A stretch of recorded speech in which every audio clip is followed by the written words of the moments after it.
Muy buenos días, bienvenidos de nuevo a la aventura del saber en este jueves 10 de noviembre en el que vamos a recibir al periodista e historiador del arte Pello Riaño en un nuevo taller de artes visuales. Si recuerdan, hace un par de semanas nos descubrió cómo fue protegido durante la Guerra Civil el patrimonio cultural español, todo un ejemplo para futuras contiendas. Nos prometió continuar con este asunto, así que hoy nos contará qué pasó con todas esas obras al finalizar la guerra y si fueron devueltas o no a sus centros y a sus dueños. En el anterior taller de artes visuales con el periodista e historiador del arte Pello Riaño descubrimos cómo España fue un ejemplo en la protección y conservación de su patrimonio artístico durante la Guerra Civil. Nos prometió entonces una segunda entrega de este asunto para contarnos qué pasó con todas esas obras una vez que terminó la contienda, así que aquí tenemos a Pello. ¿Qué tal? Buenos días. Buenos días, Mara. Bueno, sabemos que fuimos un ejemplo en la conservación Sí. de las obras durante la Guerra Civil, pero ¿qué pasó a la Pues vuelta? que ya perdimos esa cualidad ejemplar y nos convertimos en lo que luego fue la Segunda Guerra Mundial, ¿no? Con el expolio nazi. Hubo robos, hubo apropiaciones. Entonces tratamos de un botín que no se perdió en la Guerra Civil, sino que una parte de la población perdió esa propiedad, porque a la hora de devolver el patrimonio artístico, los bienes, pues o bien habían sido fusilados esos ciudadanos, o bien habían sido represaliados y no se atrevían a ir a recuperarlos, o bien estaban en el exilio. Entonces, miles de objetos quedaron desprovistos de un dueño o dueña que fuera a recogerlos. ¿Qué ocurrió? Que muchas instituciones, muchas personas se apropiaron de esos bienes.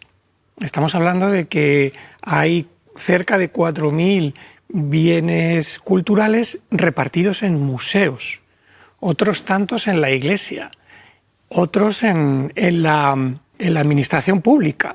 O sea, en esta investigación que llevamos a cabo hemos descubierto en el Ministerio de Economía cuadros que cuelgan del ministerio que no pertenecen al ministerio, sino que pertenecieron a una familia que fue apartada de esos bienes. Entonces, es una cuestión que hasta hace unos meses no teníamos bien investigada y bien desarrollada, y sucedió la primera restitución a una familia de la Sota, una familia de Bilbao, que se encontró con 2 cuadros en un parador perdido y demostró que era parte de un botín, una colección particular de más de 200 obras. Entonces la administración le entregó esos 2 cuadros. Y a partir de ese momento, desde junio hasta esta parte, bueno, pues hemos descubierto que el Museo del Prado tiene al menos 65 obras que no les pertenece, y otros tantos museos, entre ellos el de artes decorativas, museos nacionales, museos provinciales. Entonces, todo está por investigar y la mayor parte por restituir. Claro, el problema es que el origen, los dueños originarios, no están reconocidos. Bueno, pues vamos a ir descubriendo, ¿no? Todo ese patrimonio. Sí. Y la primera imagen que quería comentar era precisamente la de septiembre de 1939, cuando llega toda la evacuación del tesoro artístico desde Ginebra. Recuerda el trayecto, ¿no? De Madrid, Valencia, Barcelona, Ginebra, y vuelta, ya sale el patrimonio con una orden de salvamento dada por la República y regresa a otra España distinta, a la España de la dictadura, del franquismo, y llega esta es una foto de aquel día, llega en tren, ya no vienen en camiones.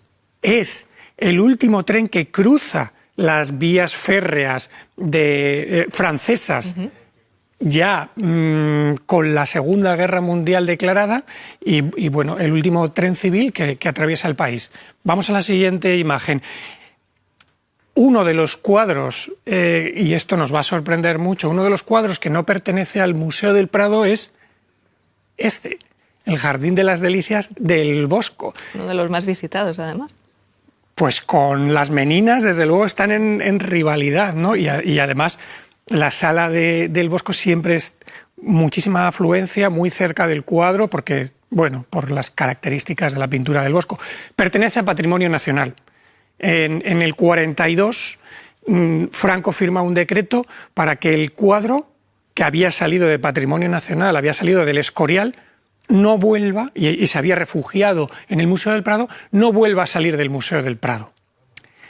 En 2016, Patrimonio Nacional inició una petición de devolución de su propiedad, que es esta, además de otros 3 cuadros importantísimos del museo. Pero, finalmente, ese expolio entre instituciones se ha decantado a favor del Museo del Prado y Patrimonio Nacional se ha quedado ya sin este y los otros 3 cuadros. Vamos a la siguiente imagen. Esto ha sido simplemente una rivalidad, un ejemplo de la rivalidad entre instituciones. También en el Museo del Prado, por ejemplo, llegó San Andrés y San Francisco de Asís, espectacular, del Greco, proveniente del convento de la Encarnación. Y allí se quedó. Se lo llevaron la Junta, los miembros de la Junta del Tesoro Artístico de la República, para protegerlo de los bombardeos. El subdirector del Museo del Prado entonces, Sánchez Cantón, quedó completamente enamorado de este cuadro, que no se sabía que existía porque era un convento de clausura. Entonces no estaba en ningún sitio recogido este cuadro. De hecho, sale en la evacuación que hemos visto de Ginebra y vuelve en ese convoy de tren. Pero el Prado se lo queda y utiliza Sánchez Cantón sus armas en ese momento, su posición de privilegio, para forzar una venta de este cuadro con la priora, obligada a su vez por el arzobispo de Madrid. Y todo esto lo sabemos gracias a cartas que se conservan en el Museo del Prado, en el archivo digitalizado del Museo del Prado, sobre el tira y afloja, que tuvieron que malvender este cuadro porque el Prado se había encaprichado con él. Es una manera también de apropiarse del patrimonio. Vamos con el siguiente cuadro, bueno, la siguiente foto, que es uno de los casos hasta el momento más llamativos de los que hemos descubierto. En torno al año 40, 41 y 42, a lo largo de esos 3 años, se practicó un expolio de varios depósitos donde se albergaba toda esa obra incautada durante la República y no devuelta. Se practicaba expolio abiertamente con el permiso, en este caso, del Ministerio de Educación. La mano derecha del ministro de Educación era también el director del Instituto Ramiro de Maeztu. Entonces, llegaba con camiones, los llenaba de bienes, entre ellos pinturas, pero también elementos decorativos, como puedes ver, el tapiz de la Real Fábrica de Tapices, las sillas, el mobiliario. Esta imagen es una foto que he sacado yo del despacho del director actual del Ramiro de Maeztu. Fíjate ese Cristo de marfil, ¿no?, en aquella vitrina. Un despacho de un director, cualquiera que hayamos estudiado en un colegio público, no tiene nada que ver con esto. Bueno, pues así lo decoró en su día Luis Ortiz, que fue el responsable de apropiarse de todos estos elementos que no le pertenecían. Todos ellos son de familias que desconocemos, pero que desde luego no eran propiedad del instituto, que se había reformulado y se estaba redecorando en otro estímulo más historicista, no tenía nada que ver con la República. Bueno, pues el despacho de aquel director se conserva tal cual, con cerca de 200 bienes apropiados indebidamente, sin clasificar a día de hoy todavía. De hecho, el propio director no sabía que todo aquello había sido robado. Vamos a la siguiente imagen.